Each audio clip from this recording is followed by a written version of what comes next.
Assalamualaikum warahmatullahi wabarakatuh. Perkenalkan, nama saya Masita, NIM A1C11883. Baiklah, saya akan menjelaskan permasalahan saya yaitu tentang mekanisme reaksi oksidasi pada berbagai senyawa organik.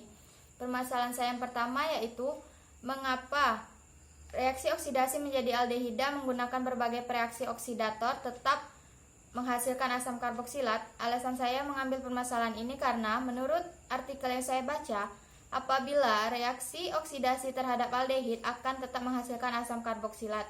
Hasil oksidasi mula-mula dari alkohol primer adalah suatu aldehid. Aldehid siap dioksidasi menjadi asam karboksilat. Oleh sebab itu, reaksi antara alkohol primer dengan zat oksidator kuat akan menghasilkan asam karboksilat dan bukan intermediate aldehid. Nah, mengapa reaksi oksidasi terhadap aldehid menggunakan reagen oksidator yang bervariasi tetap menghasilkan asam karboksilat? Bukti ada pada blog saya paragraf kedua baris ke-8. Permasalahan saya yang pertama dijawab oleh saudari Wisliana. Menurut saya, jawaban dari saudari Wisliana salah dikarenakan saudari tidak menjelaskan pada saat proses oksidasi itu menggunakan zat oksidator apa sehingga menghasilkan asam karboksilat. Permasalahan saya yang kedua yaitu mengapa senyawa keton sulit dioksidasi menggunakan zat pengoksidasi termasuk kalium dikromat dan oksigen molekular? Alasan saya mengambil permasalahan ini karena menurut artikel yang saya baca, reaksi oksidasi terhadap aldehid menggunakan reagen oksidator yang bervariasi akan menghasilkan asam karboksilat.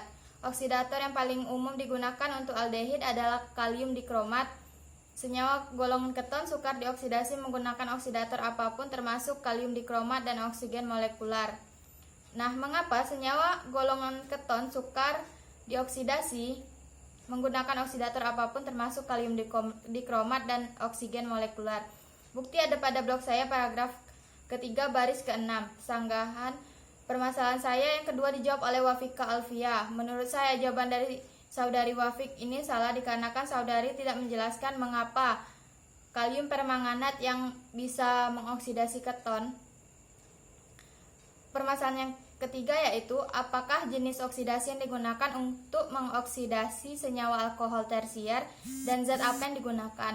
Alasan saya mengambil permasalahan ini karena menurut artikel yang saya baca, zat-zat pengoksidasi sedang seperti larutan K2Cr2O7 dalam lingkungan asam diketahui bahwa alkohol primer jika dioksidasi menghasilkan aldehida dan jika dioksidasi lebih lanjut akan menghasilkan asam karboksilat. Kemudian alkohol sekunder jika dioksidasi akan menghasilkan keton. Alkohol tersier tidak dapat menjalani jenis pengoksidasi sedang seperti larutan K2Cr2O7 dalam lingkungan asam ini.